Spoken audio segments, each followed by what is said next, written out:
Shalom sahabat Lexio Divina yang dikasihi Tuhan Yesus Kristus. Seri Harapan Radikal, Hidup Berani di Masa Ketidakpastian.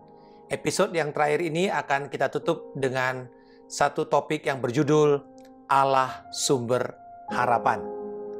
Roma pasal yang ke-15 ayat 13. Semoga Allah sumber pengharapan memenuhi kamu dengan segala sukacita dan damai sejahtera dalam iman kamu, supaya oleh kekuatan Roh Kudus, kamu berlimpah-limpah dalam pengharapan. Tuhan kita adalah Allah pengharapan. Artinya, Dia adalah sumber harapan yang sejati dan pasti. Jika kita ingin memiliki sebuah pengharapan yang pasti, pengharapan itu harus datangnya hanya dari Allah pencipta langit dan bumi saja. Karena hanya Dialah yang sanggup untuk memberikan dan memiliki kuasa untuk memberikan kepada kita harapan yang kokoh, kekal, dan pasti. Pemazmur Daud berkata dalam Mazmur 62 ayat 6, hanya pada Allah saja kiranya aku tenang, sebab daripadanya lah harapanku. Jadi ketenangan dan juga rasa aman itu datangnya karena kita mengerti sumber pengharapan kita adalah Allah sendiri. Dan Allah telah menyediakan pengharapan yang penuh kepastian itu hanya di dalam Yesus Kristus yang adalah dasar pengharapan kita. 1 Timotius pasal yang pertama ayat pertama dikatakan bahwa Kristus Yesus adalah dasar pengharapan kita. Rasul Paulus menulis kepada jemaat di Efesus pasal yang kedua ayat 12, bahwa waktu itu kamu tanpa Kristus tidak termasuk kewargaan Israel dan tidak mendapat bagian dalam ketentuan-ketentuan yang dijanjikan, tanpa pengharapan dan tanpa Allah di dalam dunia. Jadi karena Kristus adalah dasar pengharapan kita, maka tanpa Kristus tidak ada pengharapan sama sekali. Dan karena Kristus juga dan di dalam Kristus kita memiliki relasi dengan Allah pencipta langit dan bumi, maka tanpa Kristus kita tidak punya Allah, dan tanpa Allah maka kita tidak punya harapan. Jika kita hidup tanpa Kristus, maka kita hidup tanpa Allah dan kita hidup tanpa harapan. Sebuah kehidupan yang sangat mengerikan, sangat sia-sia sekali. Jadi kalau gitu sahabat, bagaimana kita membangun harapan yang kokoh dan kekal?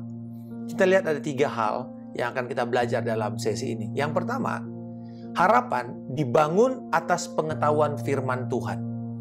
Roma 15 ayat 4 dikatakan, sebab segala sesuatu yang ditulis dahulu telah ditulis untuk menjadi pelajaran bagi kita, supaya kita teguh berpegang pada pengharapan oleh ketekunan dan penghiburan dari kitab suci.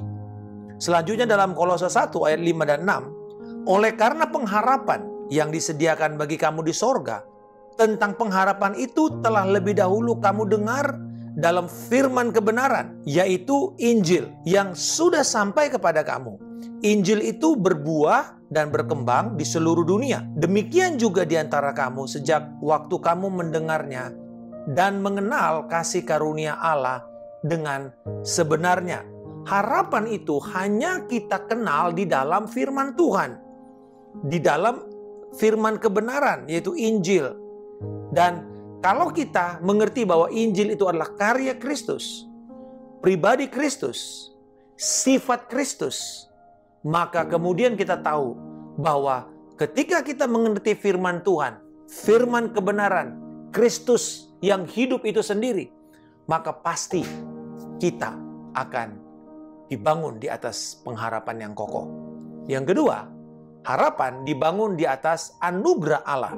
2 Tesalonika 2 ayat 16, Rasul Paulus berkata, dan Ia, Tuhan kita Yesus Kristus, dan Allah Bapa kita, yang di dalam karunia-Nya telah mengasihi kita, dan yang telah menganugerahkan penghiburan abadi dan pengharapan baik kepada kita. Di dalam kasih karunia Allah Bapa dan Kristus Yesus, kita telah diberikan pengharapan baik. Sahabat sekalian, kita di sini mengerti bahwa anugerah atau kasih karunia hanya bisa kita dapatkan di dalam Allah Bapa, di dalam Kristus Yesus. Dan di sini, itu semua adalah pemberian, anugerah. Dan kunci dari anugerah adalah kerendahan hati. Kerendahan hati kita bangun melalui doa dan ketaatan kita kepada firman Tuhan.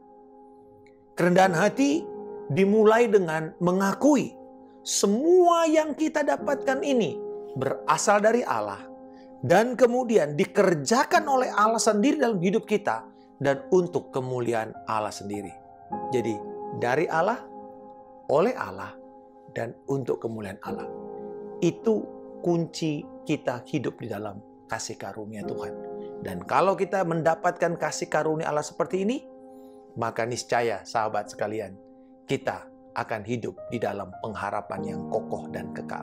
Dibangun di atas firman, dibangun di atas anugerah Allah, dan yang ketiga, sahabat sekalian, bahwa kita dibangun di atas hidup yang penuh dengan Roh Kudus.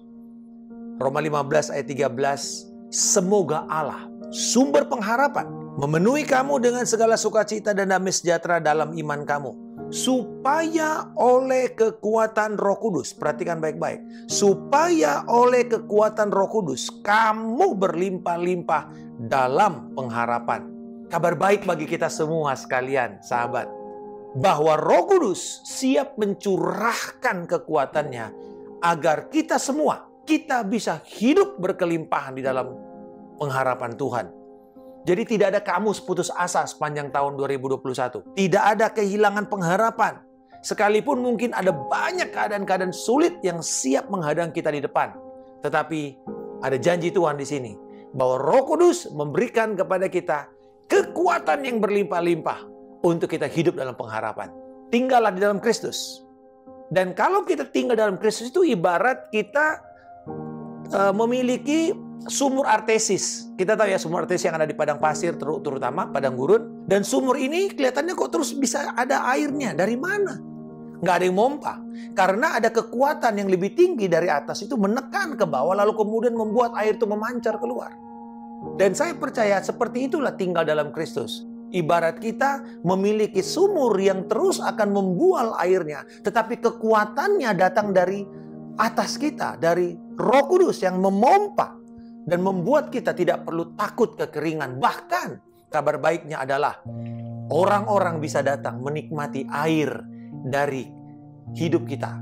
Dan saya percaya inilah yang akan kita terima sepanjang 2021. Bahwa kita bisa menikmati pengharapan yang melimpah karena kuasa Roh Kudus.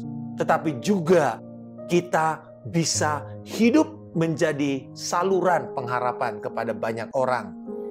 Kepada sesama kita. Ini waktunya kita menjadi agen-agen pengharapan. Melalui kata-kata yang menghibur, melalui kata-kata yang memberi semangat, dan terlebih lagi, yaitu firman kebenaran yang akan menuntun banyak orang kepada Allah, sumber kebenaran kita. Apakah Anda sudah memiliki waktu pribadi dengan Allah di dalam firman, dalam doa, dan hidup yang dipenuhi dengan Roh Kudus senantiasa? Bapa di surga, aku bersyukur di dalam Kristus dan oleh Kristus. Aku memiliki persekutuan dengan-Mu, Allah sumber pengharapan yang pasti. Aku memutuskan untuk bertumbuh mengenal firman-Mu, anugerah-Mu, dan terkoneksi dengan Roh Kudus. Sehingga aku hidup dalam kekuatan yang melimpah dari Roh Kudus-Mu. Untuk berani menjalani kehidupan di tengah ketidakpastian. Tetapi juga menjadi penyalur pengharapan kekal bagi sesamaku manusia. Di dalam nama Tuhan Yesus Kristus, aku telah berdoa dan mengucap syukur. Haleluya. Amin. Salam kemenangan. Saya Pendeta Markus Simanjuntak.